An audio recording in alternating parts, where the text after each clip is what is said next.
Hi everyone, this is Father Ryan. This is the third video in our series about the case for Jesus. And in this video we're going to look at who the gospel writers are. Who are Matthew, Mark, Luke, and John? And of course, with every book you can look at internal evidence of who wrote it. You know, what does the title say? What is the internal evidence of the writer of this book and when they wrote and why they wrote it? And you can also look at external evidence. What do other people say about the writer of this book?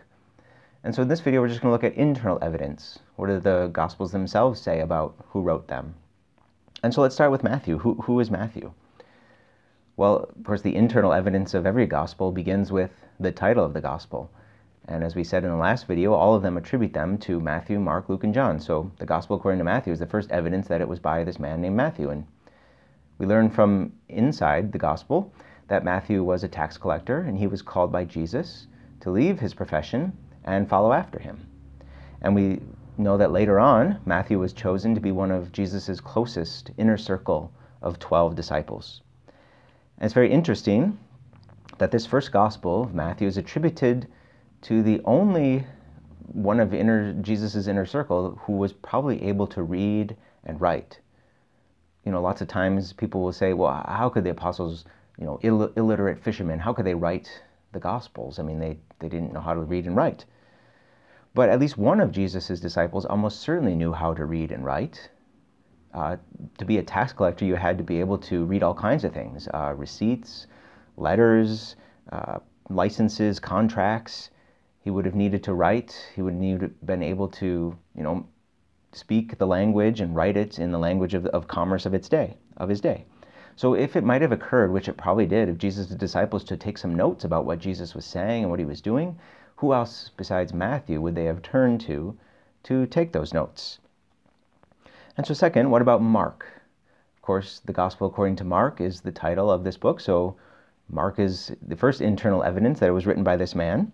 And who is Mark? Well, Paul's letters identify Mark as a Jewish man, the cousin of Barnabas, who traveled around with Barnabas and Paul on their first missionary journey. And in the Acts of the Apostles, we actually see that there was a little conflict between Paul and Mark, and Paul decided to choose Silas to go on a second missionary journey, and Barnabas stayed with Mark, and they went to the island of Cyprus. And so they split up and sailed to Asia Minor. And finally, Mark met up with the Apostle Peter while he was a prisoner in Rome. We find this in Peter's first letter. And we know from Paul's letters that Mark's full name was John Mark. Okay, then how about Luke? Who is Luke?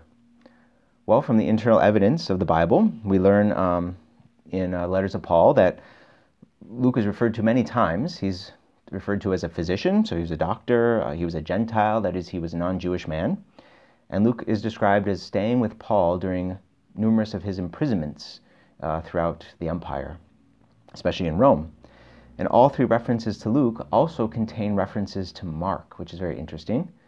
So it's likely that Luke and Mark knew each other. They met and kind of knew each other through their friendship and relationship with Paul. And all internal evidence of the scriptures points to Luke, the physician and traveling companion of Paul, as the author of the Gospel of Luke. And finally, how about the Gospel of John? We know from this Gospel, from its internal evidence, that it was written by one of Jesus' disciples, one of his closest disciples, the one who laid on Jesus' breast during the Last Supper, who sat even closer than Peter to Jesus at the Last Supper.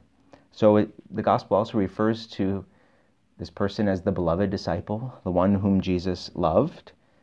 And when combined with evidence about the Apostle John, who was one of the innermost circle of Peter, James, and John of Jesus, it's plausible that the beloved disciple and John, the apostle, are one and the same person. John's one of the 12 apostles, one of the closest disciples of Jesus. And of course, all this internal evidence of the Gospels simply could be made up, could be fabricated, could be just forgeries. So in this next video, we're going to look at some external evidence. What do people outside of the Gospel writers say about the Gospels? And see what other ancient writers said about them to corroborate that they're written actually by Matthew, Mark, Luke, and John.